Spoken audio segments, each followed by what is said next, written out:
Well, thank you very much. And I'm Roger Finley, and this is Cliff Harris. Cliff, you want to say hi? Hi.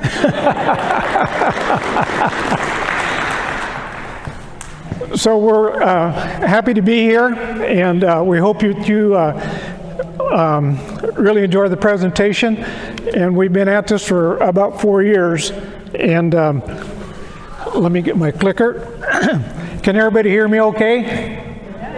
All righty. So we're going to get started by just introducing ourselves a little bit more. So Cliff Harris came to Lincoln Heights with his family from Jefferson, Oregon in the fall of 1937. He was 12 years old. And he lived there on the family place until 2022, so that put him in this home for 84 years on the Lincoln Heights. And he went to live with his daughter Elaine and son-in-law Gary up on Canyon 2. So Cliff spent his whole life farming on the family farm. He also worked at Baker Production Credit. It's changed names now. And he started working there in 1963. And he worked there for about 30 years as a loan officer.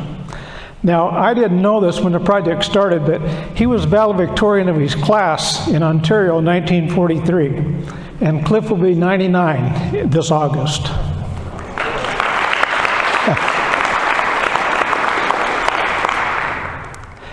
And Cliff's dad, Joe Harris, and his son Wayne had made a trip earlier in 1937 to build a tar paper shack at the end of what's now Arabian Drive for the family to move into later that fall.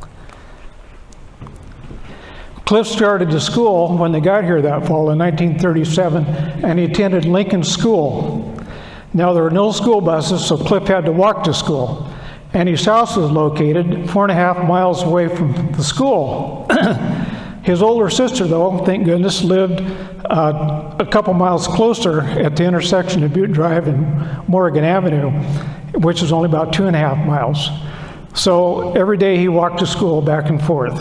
And that picture is a picture of Lincoln School. And I'm not sure, 100% sure, but I think the lady teaching there is my grandmother, Florence. Cliff walked with other community kids as they walked by many settlers' homes on the way to and from school. Here's a few pictures of some of the other homesteads and shacks that were on the homesteads. Shortly after arriving at Lincoln Heights with livestock, Joe Harris decided to drill a water well. With no electricity to pump the water, a hand pump was installed. And Joe had a heart attack pumping water for his stock one morning in February 1938, which was about 6 months after they moved there. And that leaves Cliff, his mother Annie, and 3 brothers to take the land out of sagebrush. And then, when World War II was declared in December 1941, Cliff's 3 older brothers enlisted in the military, so that left Cliff, when he was 15, and his mom to work that 160 acres, and all they had was 3 horses.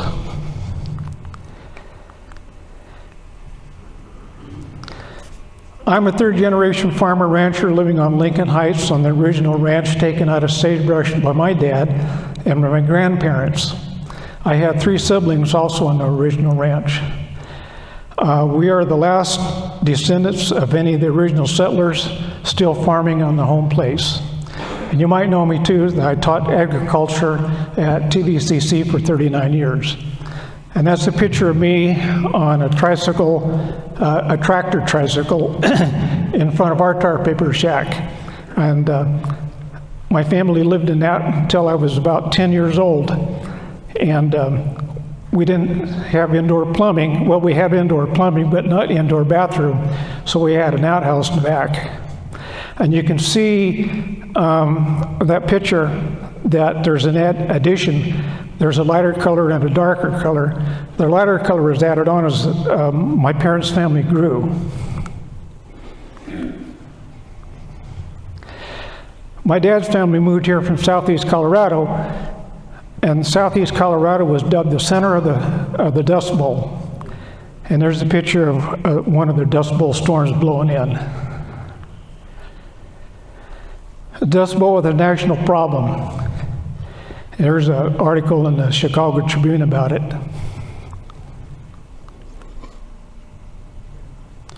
So the U.S. government was encouraging families in the Midwest Dust Bowl to move out west. And this is one of their posters that was dotted out through the land. You can see that on that outbuilding there. It was distributed by what's called the Resettlement Administration. The Resettlement Administration was formed by President Roosevelt. It was later renamed the Farmers Home Administration, and it's now called the Farm Service Agency. And of course, that's under USDA, U.S. Department of Agriculture. So here's how the typical family moved out of the Midwest looking for new land to farm. Model T car with a trailer behind with all their belongings, all that they could take. This family's leaving Colorado, headed to Oregon. I can't be 100% certain, but I think that's part of my family. So the families moved to Oregon in February of 1937. My dad Raymond was 17, he was a senior in high school. My Aunt Eileen was 13, still in school. My grandmother Florence was a teacher and still teaching in a one-room schoolhouse in Colorado. My granddad Ivan and my two uncles Hugh and Grover each drove a vehicle, so it was a caravan of 2 cars and a truck with a trailer, all headed out to Oregon. And then when my grandmother got done teaching school that spring, she and my dad and my aunt took the train out to Nissa and met the rest of the family that were already here. And they were searching for land, and in September of '37, they found the property to buy in Lincoln Heights, and it was at the end of Butte Drive. And they spent that first winter together in a large tent. Now, if you look real hard in the tent opening, you can see a lady standing there with a dress on. And behind the tent, you can see stacks of sagebrush, because that's what they grubbed the sagebrush by hand with a grubbing hoe and stacked it up, and they used that for cooking and for staying warm during that first winter. And this is not unusual for a lot of the families when they moved here to spend the first winter in a tent.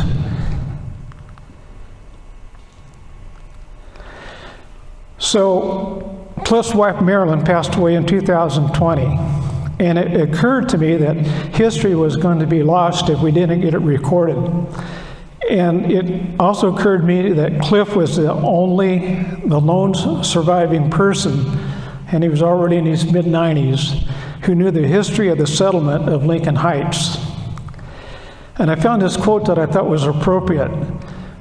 When the elderly die, a library is lost, and volumes of wisdom and knowledge are gone. So we embarked on a project that took us back to the 1930s. So here were the goals of the project and what we hoped to accomplish. One was define the boundaries of Lincoln Heights. I'd heard about Lincoln Heights all my life, but I wasn't exactly sure where the physical boundaries were. Document the first settlers on Lincoln Heights to take land out of sagebrush. Determine what year each one of these settler families came to Lincoln Heights. Determine where these families came from, and what were the challenges these families had to overcome. I think all of us know that the reason that these new families came to northern Malheur County in the 30s was to irrigate the new land and farm because of the new Waihe project that was being completed. And the land in Lincoln Heights was part of this new land.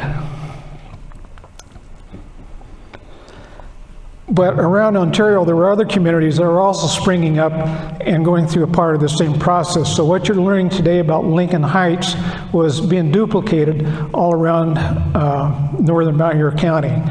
The other communities that came to mind were Dead Ox Flat, Ontario Heights, Oregon Slope, Annex, White Settlement, Arcadia, Valley View, Cairo, Nyssa, Adrian, all going through the same process.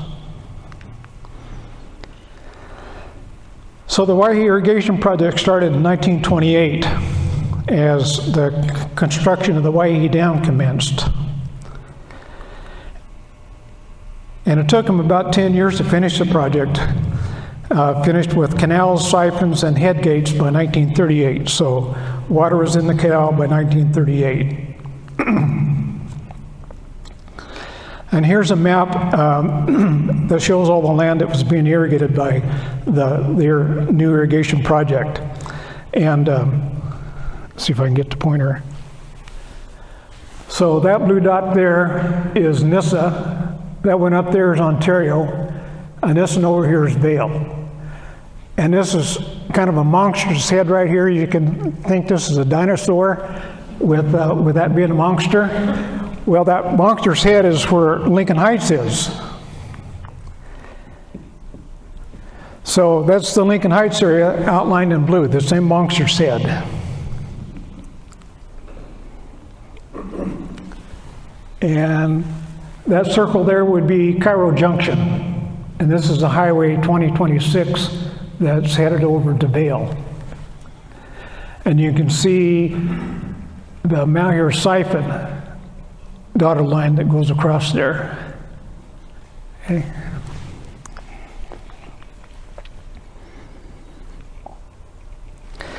So what was Lincoln Heights land being used for before the Waihe Dam was built and the settlers arrived? Well, it was mostly sheep production. It's estimated there's about anywhere from 40 to 50,000 sheep in the valley during the wintertime. They'd come down along the river valley, and the sheep had access to water, running water. And then in the spring, they take them up on the foothills and up in the mountains from here, and then in the winter, bring them back down. And they'd take the lambs and ship them out of Ontario. Ontario was a major shipping center for sheep for a long period of time.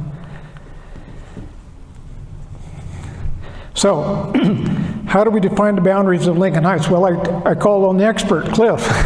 So, Cliff told me that it was the new land being served by the new Waihe Irrigation Project that wasn't already being served by the old Waihe Ditch. It was land basically south of Highway 2026 and north of the Waihe North Canal, east of Morgan Lane, and west of Clark Boulevard. So I drew a map, I'll show you in a minute, but the Lincoln Heights community covers about 7,700 acres, or about 12 sections. But why the name Lincoln Heights? Well, that's pretty easy to answer, because there was a school that was built in 1934 at the present-day intersection of Highway 2026 and Lincoln Drive, about 6 miles southwest of Ontario.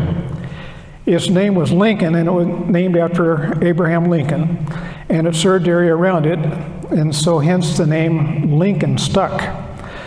Heights was added because most of the land south of Highway 2026 lies in a series of ridges running perpendicular to the highway, and the ridges raised to about 500 feet above the flat valley floor. And so that's the reason that Heights was added to the description. And here's two present-day views of the old Lincoln School, old Lincoln School site. So the picture on the right, this is a siphon, by the way, the Malheur siphon that goes under the Highway 2026. So Lincoln School is right down here in this grove of trees. And this other picture is looking south on Lincoln Drive over by Fred and Pat Trinkle's house. And Lincoln School is located right in here, and that on the east side of the highway.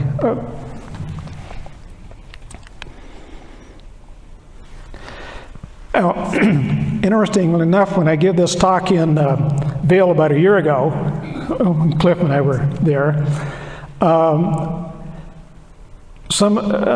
couple people in attendance said that they had the old Lincoln School sign and the old Lincoln School bell. And I asked them if I could share their name, and they said sure, and that would be Jim and Ron Trinkle that live across in the Butte Baptist Church now. So they allowed me to come down and take pictures of the bell and the Lincoln School sign.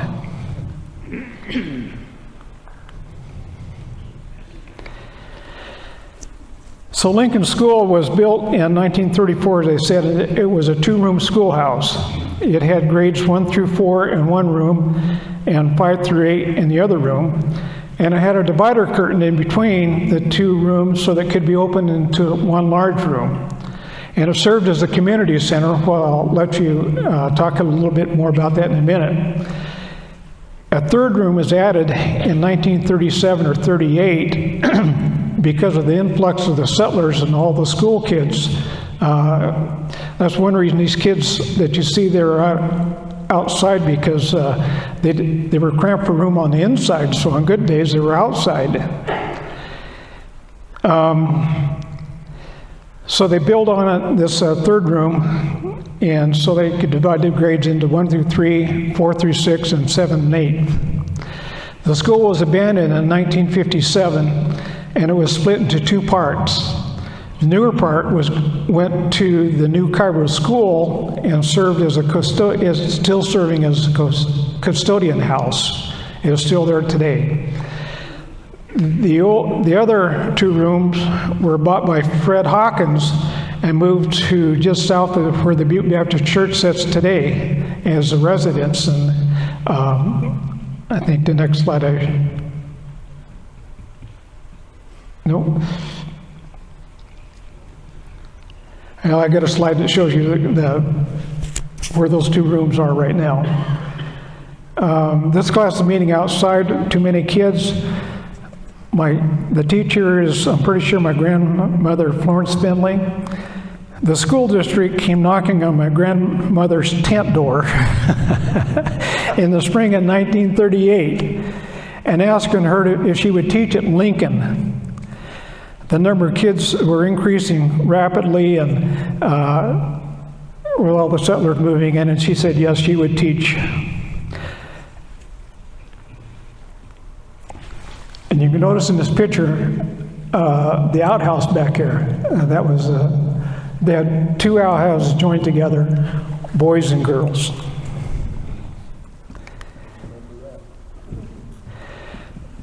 So, how did the roads in Lincoln Heights get their name? Well, it was interesting to me to find out that as soon as the settlers moved in, they organized themselves, and in December 1938, they started meeting monthly at Lincoln School. The name of this new organization was, and it's a fairly long one, New Owyhee Farmers Association Lincoln Heights Division. They adopted a constitution and bylaws. They were pretty serious about having an organization. In March of '39, the organization appointed 3 members to suggest naming of the roads in Lincoln Heights to the county court to approve. The members of that committee were Avery Anderson, Ivan Finley, and George Pennington. So on June 1939, it was official. So road number 1 was named Davidson Road. Number 2 was Lincoln Drive. Number 3 was Malheur Drive. 4 was Highland Drive. Road 5 was Gulch Drive. And in the east-west highways, Road 6 was Oregon Avenue, and Road 7 was Morgan Avenue. Now, Clark Boulevard had already been named after Ora Clark, who was one of the county commissioners at that time. The roads now have different names. Davison Road was changed to Vista Drive. Malheur Drive was changed to Butte Drive. Highland Drive was changed to Arabian Drive. Gulch Drive was changed to Canyon Drive and into Morgan Lane. Oregon Avenue was changed to Onion Avenue. Notice they both have O's at the beginning letter. And Clark Boulevard remained Clark Boulevard, named after Ora Clark. By the way, Orr Clark was the county commissioner, and he was very, very helpful to all the new settlers moving in, giving them directions, taking them to look at land, and kind of directing the traffic.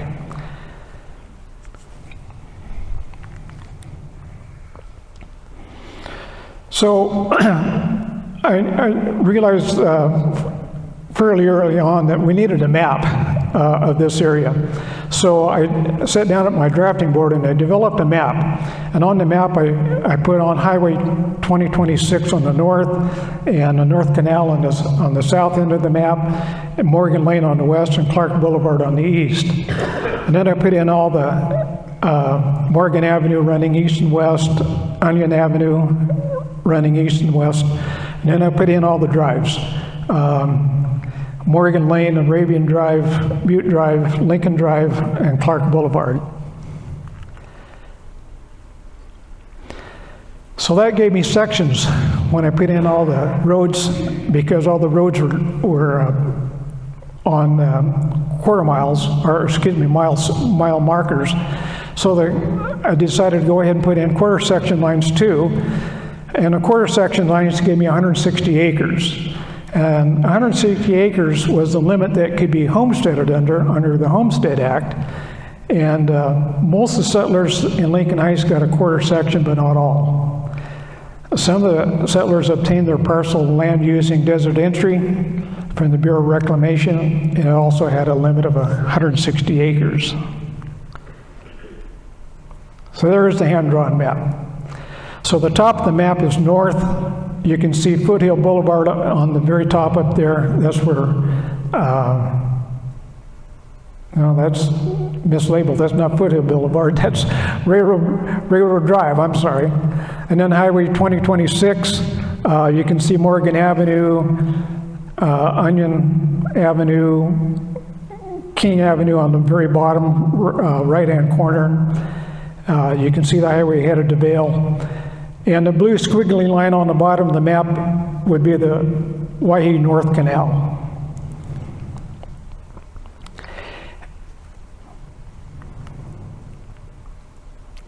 By the way, that map is setting up here on the easel. So when we're done with the program, if you want to come up and look at that, you can. Let me back up for just a minute. So you can see some writing in small detail there on the map.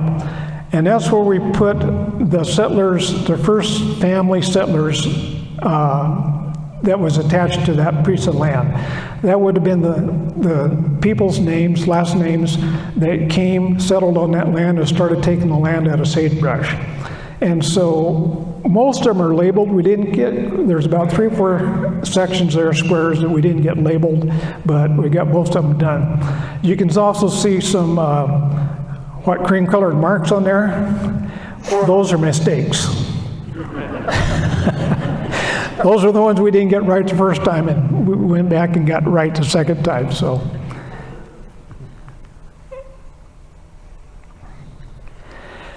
So an interesting question.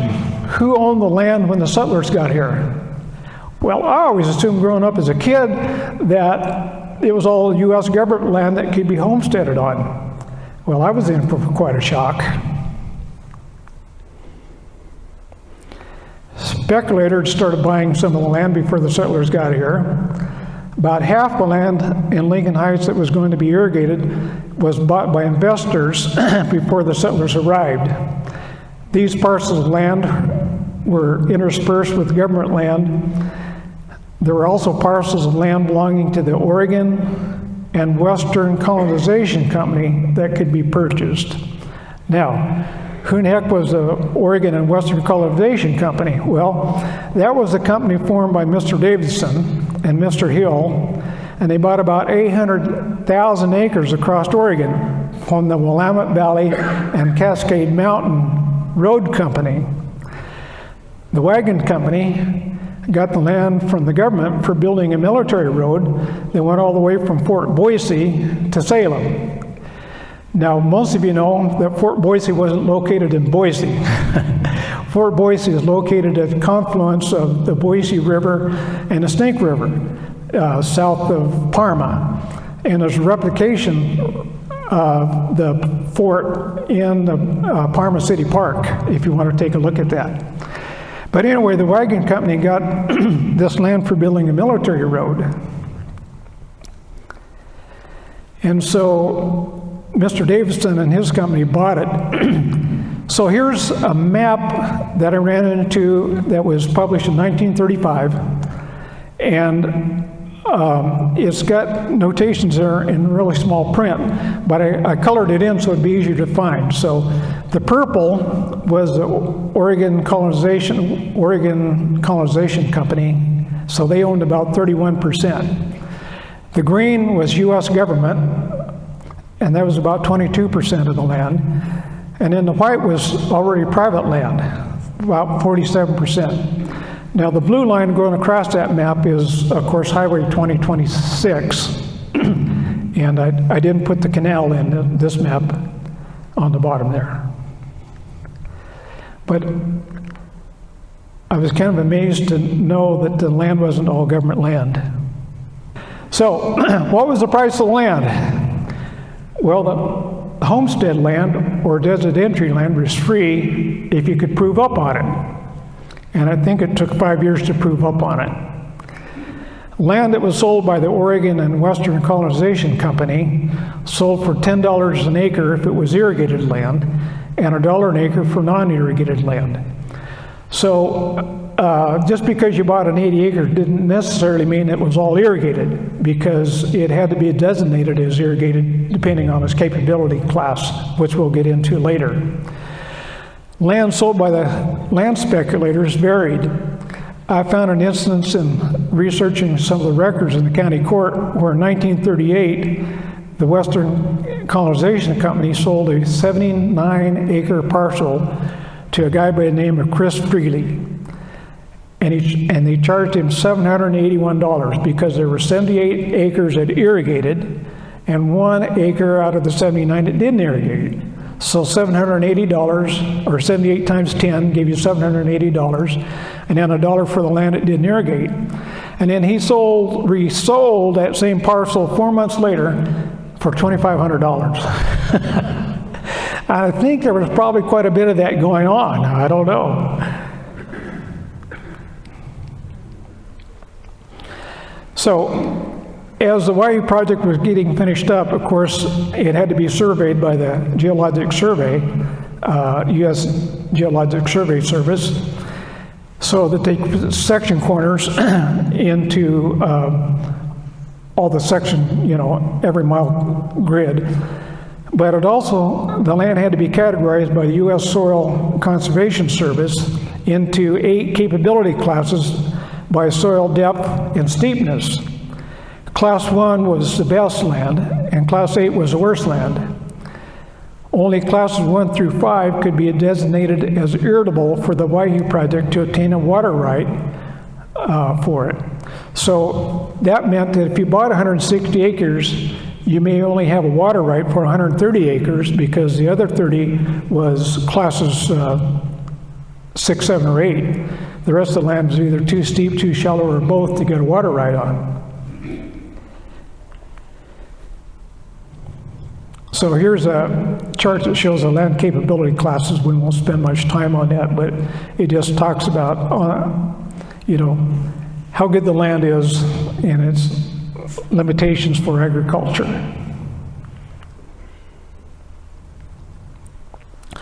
So back to Lincoln Heights then. In November of 1938, 19 women from the Lincoln Heights community met at Mrs. George Pennington's house to form what's called a Patch and Chat Club. The idea was they'd bring their knitting and their patching to do, and they'd have lunch together, and so they'd patch and they'd chat as they did their patching.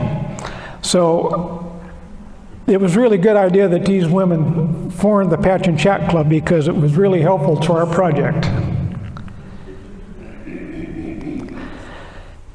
So the Patch and Chat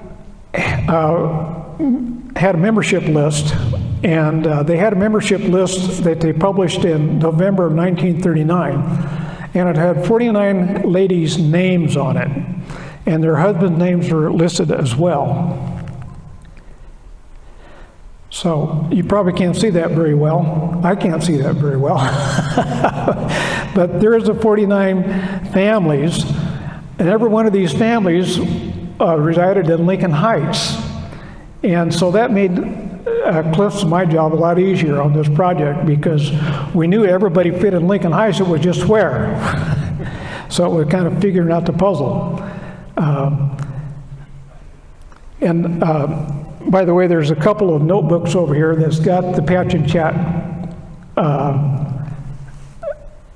Patch and Chat did a history in 46 years after the club formed in 1984.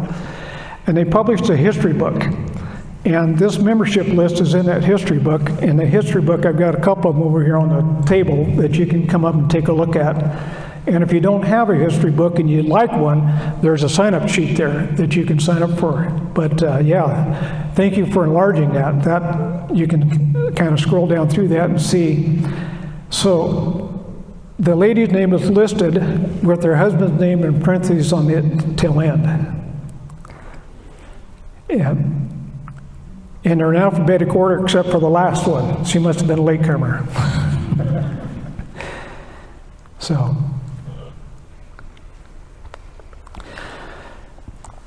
49 ladies' names on the club roster by fall of 1939. That was a heck of a growth. They went from 19 ladies when they first formed it into 49 in a year. So that was pretty impressive.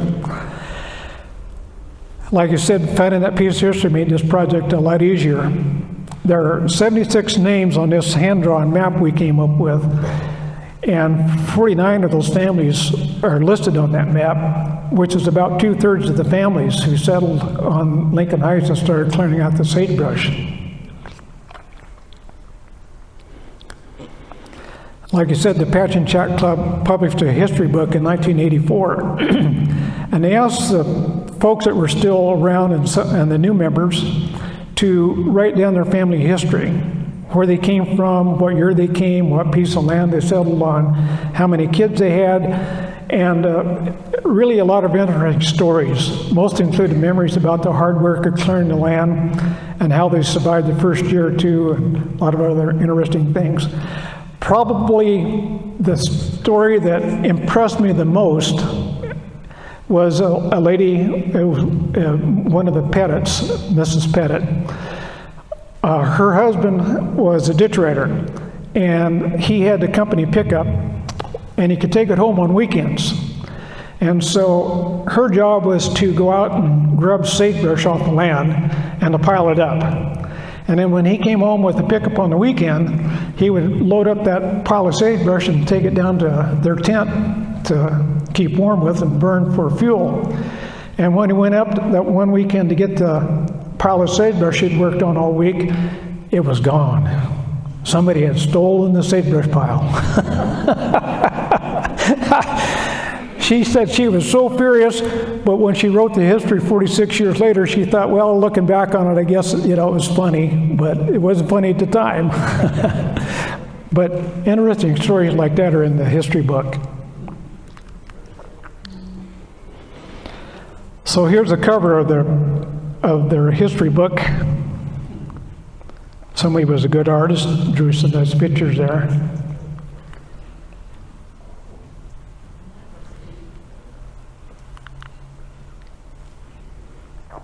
Okay, let's go. So our next job then for Cliff and I was drive around Lincoln Heights with the handheld map, or the hand-drawn map, and that list of original settlers. Did I? Yeah, there we go. I skipped 2 ahead. So the next piece of the puzzle I needed help with, and that's where Cliff came in really handy. It's putting the names from the membership list into the map. And Cliff was 95 when we started this project. He's, like I said, he's about 99 now. So we went off driving around the Lincoln Heights community, map in hand and membership list in hand. And it took us about 3 or 4 trips around.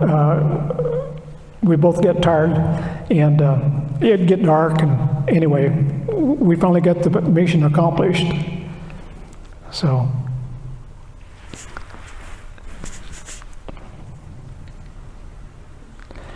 So what about the parcel of land that Cliff didn't know about for sure? And so there's others that contributed to finding out who these settlers were. Mary Lynn Twomley is here, Jane Luther, Carlton Anderson, Patty Barfield were some of those that contributed as well. So we didn't quite get all the names even with that help. So I went to the county courthouse because I had the township, the range, the section number, and I still looked up the families that were missing, and I found out most of the missing data, we were still about 3 or 4 tracks that we didn't know who exactly it was that settled there. But I didn't think that was too bad. Now, turning the corner just a little bit, we know that World War II started in 1939, and then the U.S. declared war on Japan and Germany in December 1941. President Roosevelt issued Executive Order 9066 in February of 42, and then General DeWitt of the Army issued Public Proclamation 4, which forced evacuation of the Japanese Americans from the West Coast. Now, there were 2 zones set up.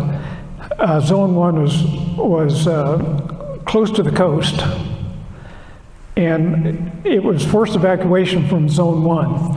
Ontario was in Zone 2, and any Japanese Americans that were here could stay here. Ontario drew national attention for welcoming Japanese American to settle in this area. Ontario Mayor Elmo Smith, who later became the 27th governor of Oregon, was quoted as saying, and what did he say?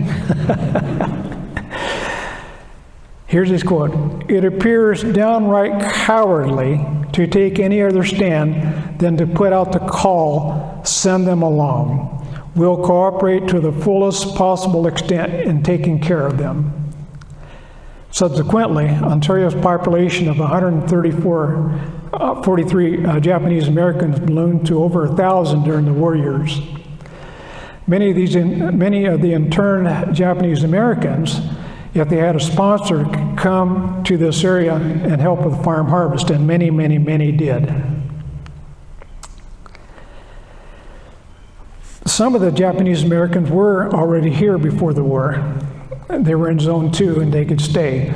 Bertha Hawkins, in her family history recorded in the Patch and Chat book over there, mentioned topping onions for a Mr. Itagi, who farmed on the Roberts Place, and the Roberts Place was just west of the present-day Butte Baptist Church. Mrs. Yoshihara, in her family history, recorded a partnership of her husband, Toyo Yoshihara, Tom Ito, and I'm not sure how you pronounce the other gentleman's name, Mr. Tomishiya, that was formed in 1943 that lasted 20 years. In 1952, the partnership bought Snowden and Laverne Roberts Place, and that's where Tom Ito raised his family, and Les Ito lives now.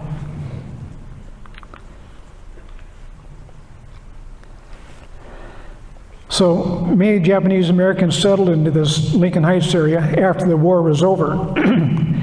Kay Terramera rented from the Frank McCarthy place, and you can find Frank's place on the map, for a long period of time before buying the J.A. Winslow place. Yoss Terramera, Kay's brother, worked for Kay for a period of time before buying Frank McCarthy's place. Kittamera bought Ora Clark's place along Highway 2026. George Kittamera bought John Pennington's place up on the end of Onion Avenue. Ted Shigeno bought the J. Marcy Snow's place, and Ted Morey bought Robert Gilchrist's place. And I know a lot of people here, my age and older, picked strawberries at Ted Morey's strawberry farm there for a number of years going to high school. So I listed on a spreadsheet the names of the settlers first to take the land out of sagebrush and start farming it. Now, in many cases, these first settlers didn't last too long, and so I listed the second family's name as well to live on the parcel.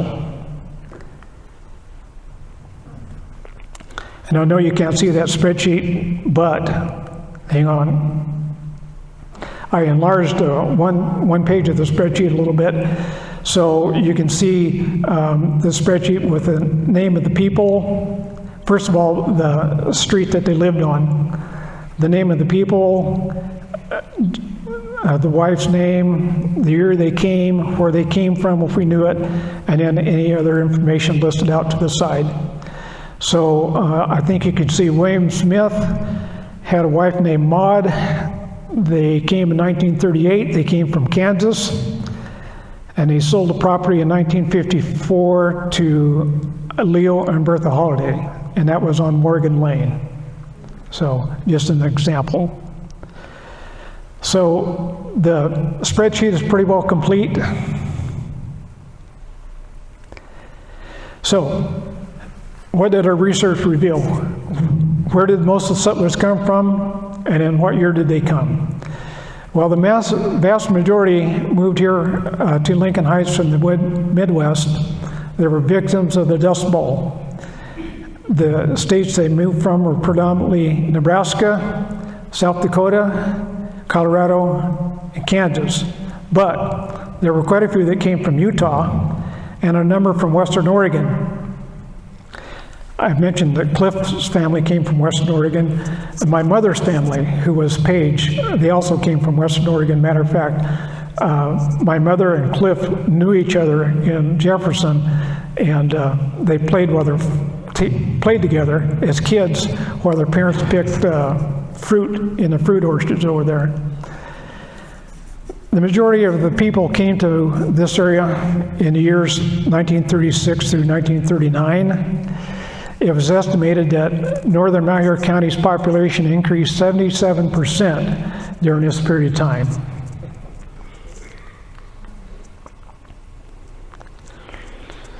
What are the challenges they overcame? Well, living that first year.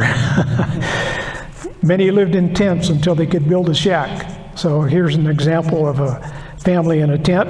It's not our family, it's another family. You see the little boy in the box there. And later on, they built a shack.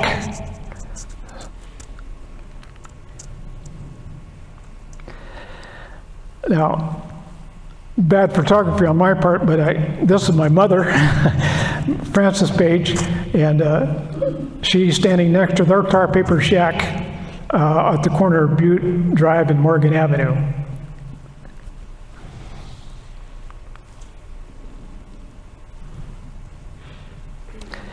Other challenges were clearing the land. Now, the photo on the right shows you sagebrush that's still standing, and that one sagebrush in the foreground there is about 7 or 8 feet tall, and it's probably about 5 or 6 inches in diameter at the base.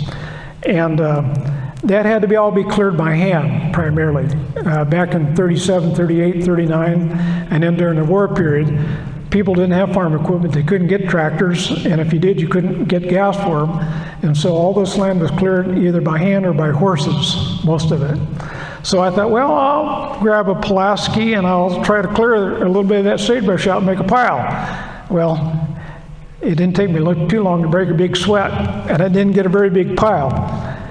The pile on the left is the pile, but to make it look bigger, I got down on my hands and knees and took that picture. Is that cheating?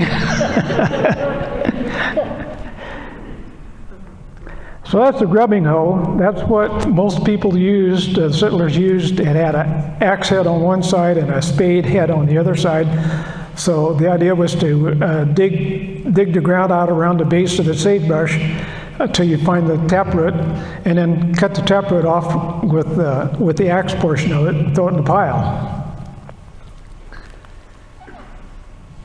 Now, some people were lucky enough to have a rail. That's a railroad iron that's being pulled behind a pickup there. And a couple of gentlemen in the pickup are standing there with hand seeders. I don't know whether you can see the hand seeders, you know, the Willy Bird kind of hand seeders. And they were sowing, I'm presuming, probably grass seed out behind the pickup there as they were reeling.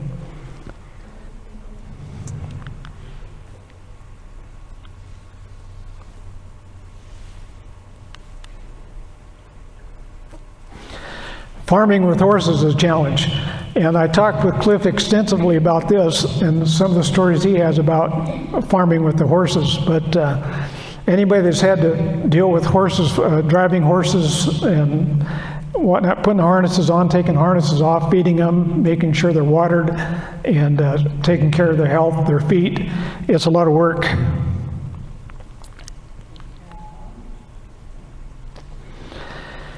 Sanitation was a problem. When the settlers first got here, of course, there weren't any outhouses. And Eleanor Roosevelt got into the act real quick.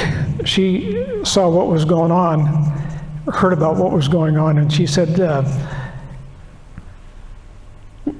President Roosevelt, you need to get some outhouses out there for those folks. So through the Project Works Administration, built and installed outhouses for the settlers in Lincoln Heights in 1939. They came through, and if you wanted an outhouse, it was free, and they'd install it for you. And the unique thing about these was they put a concrete base in them. They had a concrete floor, and they also had a concrete throne with a wooden seat on top of it. And they were quite stout and lasted for a long time. Now, because Eleanor was such a proponent of that, people started calling these outhouses Eleanors.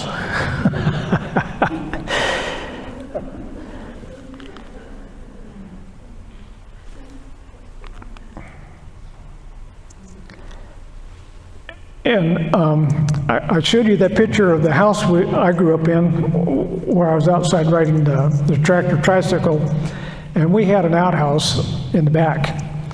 And that outhouse was still there until last year. We had to move it. And I opened up the door, and you know what? It had a concrete floor and a concrete throne with a wooden top. And I thought, doggone, we've got an original Eleanor here in our hands. I think it's worth some money. So, one of the challenges, of course, was getting the kids in school and to school. So Cliff told me he had to walk uphill both ways in snow to get to school. I can't imagine.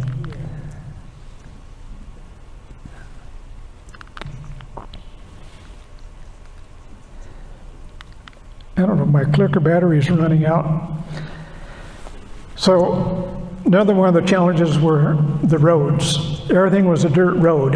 Actually, when Cliff got here in '37, he said it was just kind of a trail up through the sagebrush. It didn't go necessarily straight, it just kind of dodged around the sagebrushes, the big ones. The ditch company, in some cases, cleared a little bit of sagebrush in the building of the canal, but not all. And so there were just dirt roads out through the sagebrush. And you know what dirt roads look like in the summertime and in the wintertime when the snow's there, and in the spring when the water's there?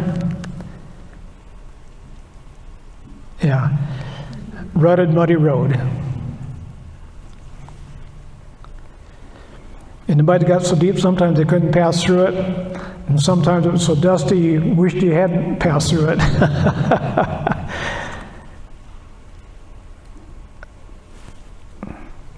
I have a little trouble with my clicker here. Drinking water is a challenge. You could drink the canal water, but that was risky because we read stories. As a matter of fact, there's a couple stories in the history book. They're about families drinking the ditch water and getting sick from it. So, and the ditch water was only there for livestock for, 5 months out of the year? And so what do you do the other time? And so drinking water is a challenge. A lot of the first settlers that moved in, like in 36 and 37, already had wells. So if you had a neighbor that had a well, they'd let you have the water, but you'd have to haul it. And it was a daily routine going to your neighbors to hauling water. And if you had stock to water, you had to haul a lot of water. And there was no electricity back then, and so all these pumps had to be pumped by hand. So that was a challenge they had to overcome. If you talk to their early irrigators, irrigating with dirt ditches was a big problem because this soil up here was a loam soil, didn't have much organic matter in it, and it wouldn't hold, it would start flowing in front of the water a lot of times. So they put in wooden checks to start out with, replaced by concrete checks. I couldn't find any wooden checks, but I did get a picture or two of a concrete check. And and this is a dirt ditch with a concrete check. Washouts were really common in the early days. Water not running down the corrugate where it was supposed to, but jumping over or gopher holing out, or it was just almost a full-time job just to irrigate. Rabbits were a problem. When the farmers started farming and putting crops in, the rabbits showed up. So they'd have rabbit drives. So here's a bunch of farmers herding rabbits into a corner to dispatch them.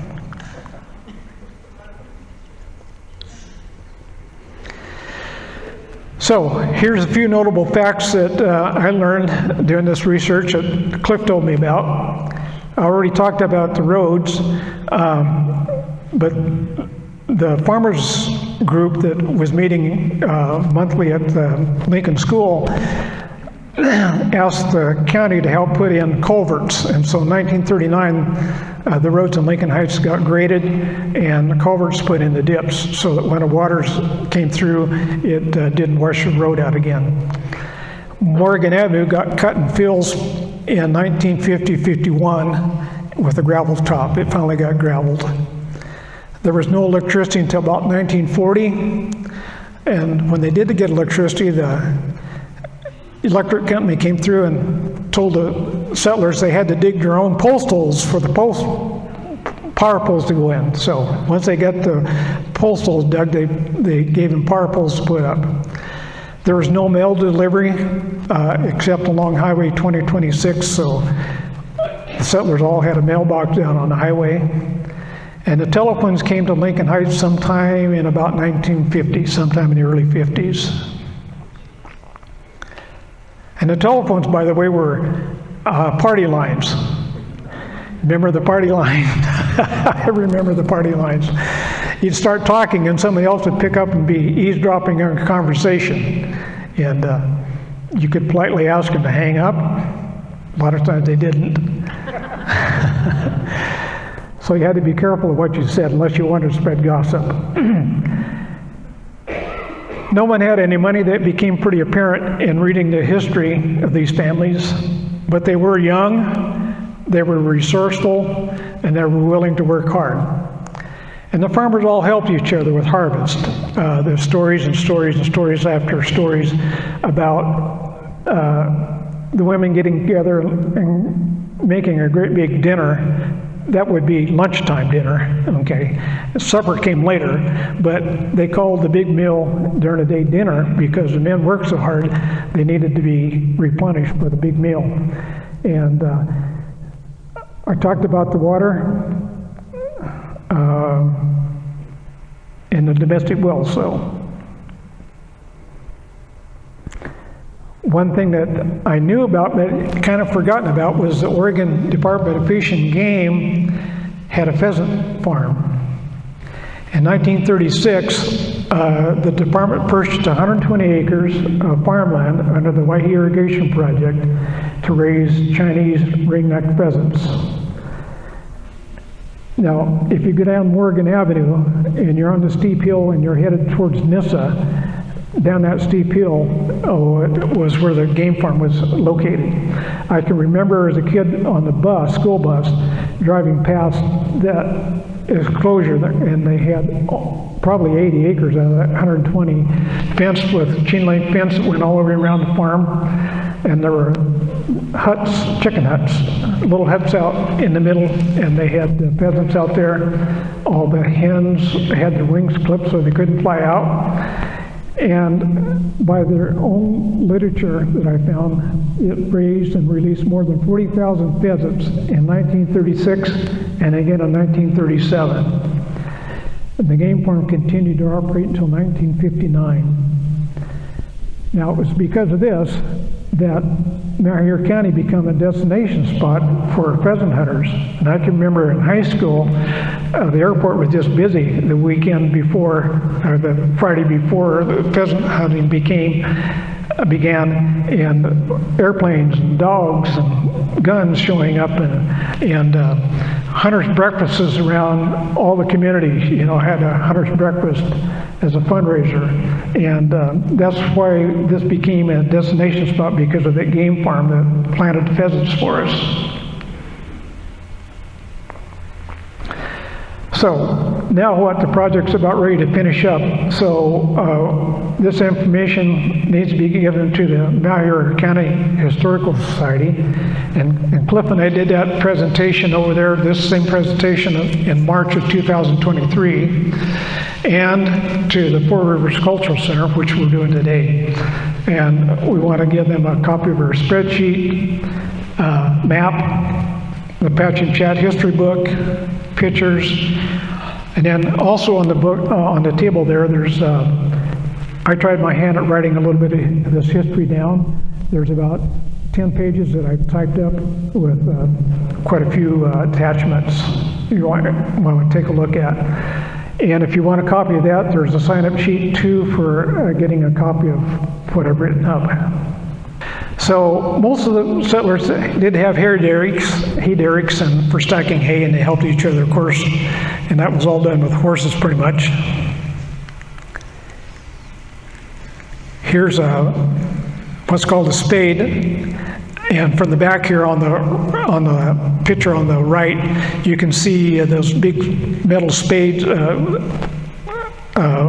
blades down there with iron wheels that was pulled either by a tractor or horse. And there's a lever there to raise and lower the height of that, and so you could get it down and cut the taproot off the sagebrush. Made it much easier to pile up. I talked about this shack that Finley's built in 38 after wintering in a tent in 37.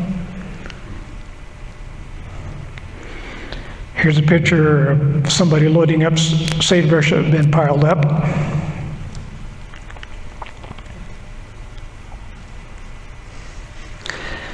Here's a shack on Morgan Avenue called the Enid Wilson Shack.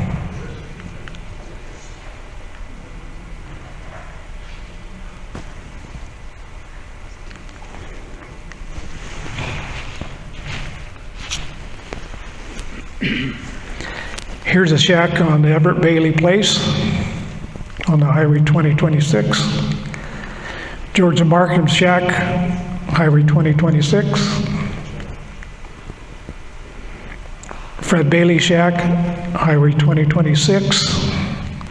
It's right next to the Red Barn on Kent Ramirez's place. Here's our old hog barn, it's still standing.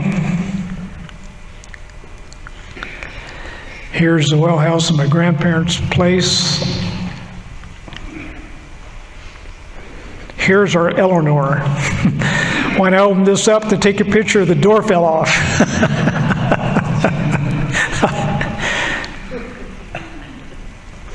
A shack on Native Wilson Place, another shack. We all know the big red barn on the Bailey Place in Highway 2026.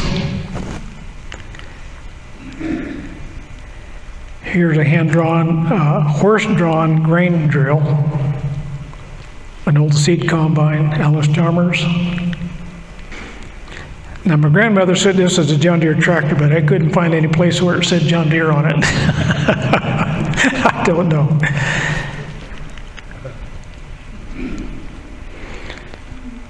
single bottom plow, horse drawn, chicken house. Here's a 2 bottom 1-way plow pulled by horses. Trip rake for piling up sagebrush. If the sagebrush was loose, you could rake it into rows by dragging this, and then when you got to the row, you pull the rope and the thing would rotate, and another set of tying fingers would come out, and the fingers that were dragging the sagebrush would flip up over the sagebrush so you could make it in a long row by driving back and forth.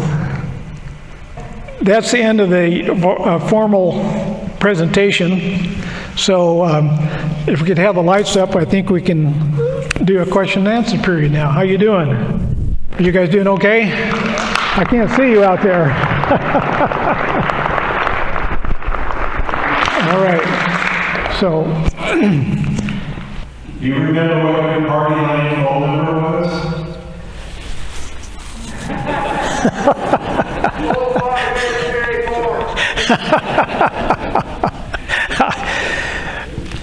So, Diane, did you hear the question? Yeah, he wanted to know if you remembered what your party line number was. His was 6 from Jordan Valley. Oh, what my party line was. Well, yeah, it was Tucker TU9. How about that? TU9 was our party line number. Yep. What was yours again? 6. 6. Just 6? Just 6. 6. Okay. Well, we were more sophisticated. We had TU9, Tucker 9. Yeah. They had to make it simple for us. So, my sister's sitting out here. She's a couple years older than I am, and wasn't that our telephone number, Sharon? You could use your microphone. Oh. So, my sister Sharon, she's a little older than I am, but I won't tell you how much because she didn't want to. I don't want to get hit. But wasn't that our telephone number, Tucker TU9? It had an R in front of it. You did? Okay, so I'm wrong. And we had 8 people on our line. 8 people. Okay. Yeah. Any other questions?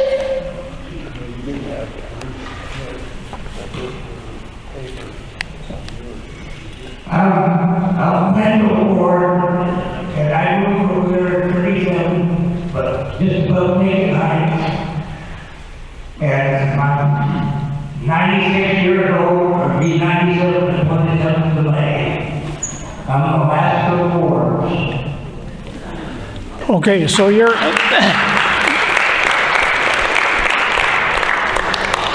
George Ward's son? Yeah. Wow. Okay. And you lived on Lincoln Drive? Yeah. Okay. Because we found your place on the map.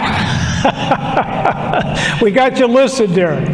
And your brother's name was okay. All right. So we got it right. So, well, welcome and thank you for coming. And you said you were how many years old? 90? I'm 96, I'll be 97 and 27 today. Wow. Okay. Well, congratulations. So.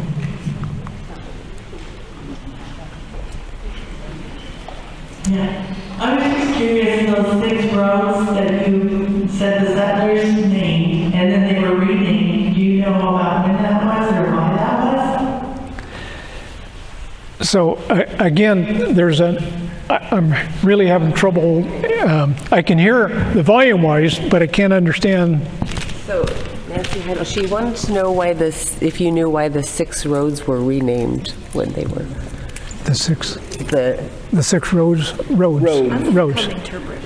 Oh, this is my daughter. She's going to interpret the questions for me. This is my daughter, Margot. Hi. So, no, I'm not exactly sure why the roads got named the way they did, how the committee came up with it. I do know that Davidson Road was named for the gentleman that had the Oregon Western Colonization Company. His name was Davidson, and it was named for him temporarily, but it got changed. And I'm not sure, of course, Lincoln Drive would have been, that's where Lincoln School sat, so that was was pretty obvious. And Butte Drive is just exactly south of the Butte, of Mount Here Butte, so that would make sense too. Now, the others, I'm not sure. Do you know why? Arabian Drive was named Highland Drive to start out with, and then the name got changed. And I don't know why the names got changed. Oh, Gene. Hawkins, Arabian horses. What's that? The Hawkins is Arabian horses. Yeah, but it was the next street over that was Arabian Drive, so I thought about that too, but A lot yeah. of those names got changed when the post office gave us actual post office numbers. We were originally rural route 1. There were rural route 2s and all these rural routes. And when they gave us the numbers, they changed street names and made everything completely official.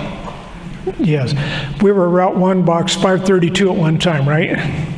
So everybody had a box number and a route number. And now we're 3535 Butte Drive, so. I have a question while I'm up here. Oh, I have one too. We are curious if your grandma taught Cliff at school. Did your grandma teach Cliff? so Cliff, the question is, did you have Florence Finley as a teacher at Lincoln? No, No? no, I never had Mrs. Finley as my teacher. Was she teaching when you were at Lincoln? No, Okay. You had graduated, she may have been teaching some other place, but not at Lincoln. okay. So the question, the answer is no, Cliff didn't have her as a teacher. She taught the gentleman in the back. What's your name? Right after the Second World War, she was my first grade teacher. I'll be at She was his first grade teacher after the Second World War. Okay. So, After the Second World War, my father moved back to the area. My grandparents' neighborhoods were here first. And your grandmother was my teacher, first grade. okay. Yeah. Was she a good one? Yeah, she was. Good, all right. Super. I noticed in one of the pictures that all the men seem to be wearing suits. Was that their normal farming outfit? Yeah, they had a farming suit. No, I was just kidding. I don't know. They're all in suit jackets, and it may have been an official day. There might have been something official going on. They might have dressed up for the picture too. Yeah. So, Well, they seem to be. Most of them wore bib overalls, back in those days. So, yep. And where did they get their food and goods, cloth? Well, of course, Cairo Market was established at that point in time. And so Cairo Market was a very important piece of how this country developed for at least Lincoln Heights, because I know my family, the first thing they did when they got the next spring, so in 37, of course, they couldn't do a whole lot because it was late in the year, although they did clear off about 3 or 4 acres of land by hand before the winter came. They had to do that for survival because they used the sagebrush for cooking and for keeping warm. But that next spring, they planted what amounted to was a big garden. And they sold their produce down at Cairo Market, and they traded produce there for other things that they couldn't produce, and got a little money ahead. And they bought, chickens and hogs and a milk cow, and I think that's kind of what everybody did. They just did what they could, borrowed from the neighbors, helped each other out, and tried to get ahead a little bit by little bit. And they didn't. My grandparents settled on 160 acres, but they did not farm 160 acres the first year. They farmed 5 or 6 acres the first year because that's all they could clear by hand. And my dad, I think I mentioned he was 17 when he made the trip. He just graduated from high school. He had a full ride scholarship in chemistry from Colorado State. He could go and major in chemistry, and he chose to come out with his family. I get a little emotional, but he chose to come out with his family because he knew that his dad needed him at 17 years old, 6 foot tall, muscularly built, to help clear the land and for him to make a success of it. And so he gave up his college career, never did ever go to school, college, but he was a brilliant man, especially in math. And where was Cairo Market located? so Cairo Market, well, it got torn down here about 2 years ago. It's at the junction where they're putting the roundabout in. Yeah, they took the Cairo Market out because of that roundabout. But that building there at Cairo Junction, that's where Cairo Market was. It was operated by Bill and Polly Stewart for a long period of time when I was growing up as a kid. And I remember my mother taking eggs in there, and they'd look at the eggs and they'd say, okay, well, we'll give you this much credit on your shopping bill, you know, and you can buy flour, buy coffee, buy sugar, whatever, and trade it for the eggs and produce that they took in. So. You spoke to the Fort Boise, and I guess there was a ferry that went across the state river there. Do you know where the highway or the road that was built went to the Willamette Valley? Did it turn to 26 or? Yeah, on one of the slides that I had, I think it was a colored slide showing the different property ownerships. I should have pointed that out because there's a squiggly line that goes kind of from Nissa at the top of the map all the way down through and hits the highway. And I'm pretty sure that was a wagon road that came through there. That was some road at some point that was being used for people going from like Vail to Nissa. And I think that was the wagon road. But it wasn't identified on the map, so I'm just assuming that, but that's kind of where that wagon road went. And that's why the wagon company that built the road got that land parcels through there and then sold it to the colonization company. Good question. I hope that's the right answer.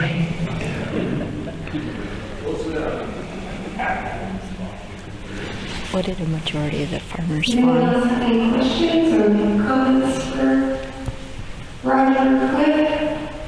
So do you know what the story is? How did NISA really get its name, and what does NISA really stand for? How did NISA get its name, and what does it stand for? Nissa? Yeah. Oh yeah, I don't have any I don't have any guess on that one. I can make up a story and lie to you, but that wouldn't be right. I don't know. Yeah, does anybody know how NISA got its name? Somebody does. Somebody does back there. New York Sheep Shearing Association. That's what I Really? New York Sheep Shearing Association. New York Sheep Shipping Association. Oh, okay. So it was an acronym, really. Okay. There is no other NISA in the world. Interesting. Okay, well, I learned something. Thank you for that. Roger, you remember when Lytle Boulevard went in? Do you remember when Lytle Boulevard went in? No. I don't know if that was before my time or not, but does Cliff know? Do you know anything about Lytle Boulevard and when it went in, Cliff? Do I know anything about Lytle Boulevard? Yeah. And when it might have gone in?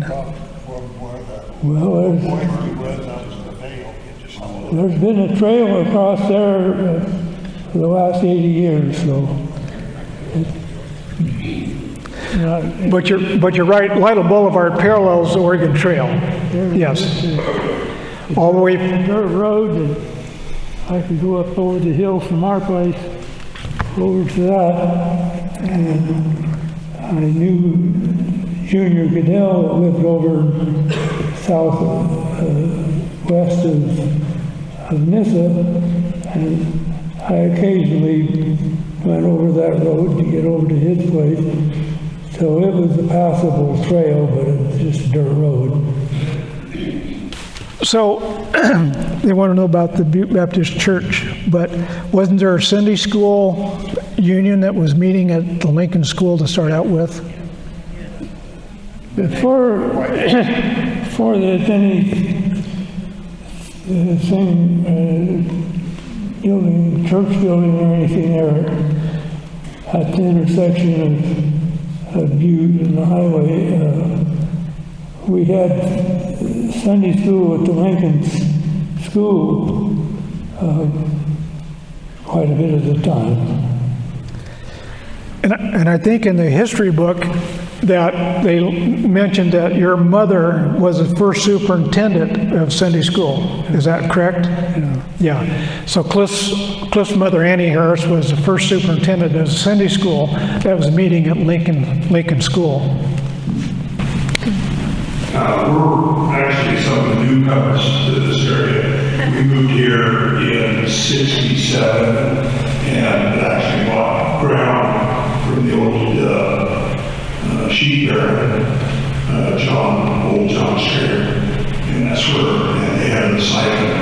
But maybe in reference to the comments about the Butte Church, it was founded in 1953, and we're actually going to have our 70th reunion this June, and so we were looking forward to that. We've gone there since over 50 years, but anyway, that's one thing that really makes a community, and I want to thank Roger and Cliff for putting this on, because what is a community is people, and the wonderful people that made up this community is amazing.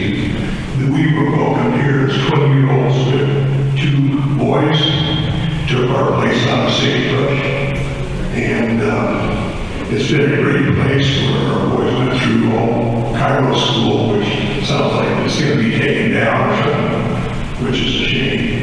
But the community that we have here was just an amazing place to raise a family. And I think that was probably the story that every family gets to tell here. So it's great to have this presentation made. I want to thank you guys for doing it.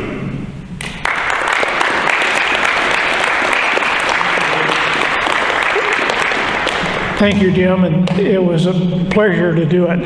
And I was so glad that I got to work with Cliff to do this. He's a vast knowledge of information, and yeah, it's just been a real pleasure. I learned a lot. So. Well, we're going to go ahead and wrap this up today. Roger and Cliff will be available to say hello. So we've got a reception book down here. If you want some more information, you can see your name, phone number, and or email, and we'll be able to reach out to you. There's a map that's got some more detailed information that's out front as well. And I'm just going to sneak this in. Happy birthday, Jean. Thank you all for being here today.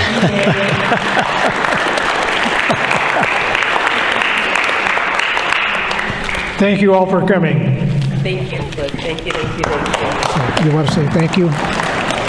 You want to say thank you for coming? Before you people all leave, thanks so much for coming and hearing from a few of you. Thank you, Cliff. Thank you, Cliff. Thank you.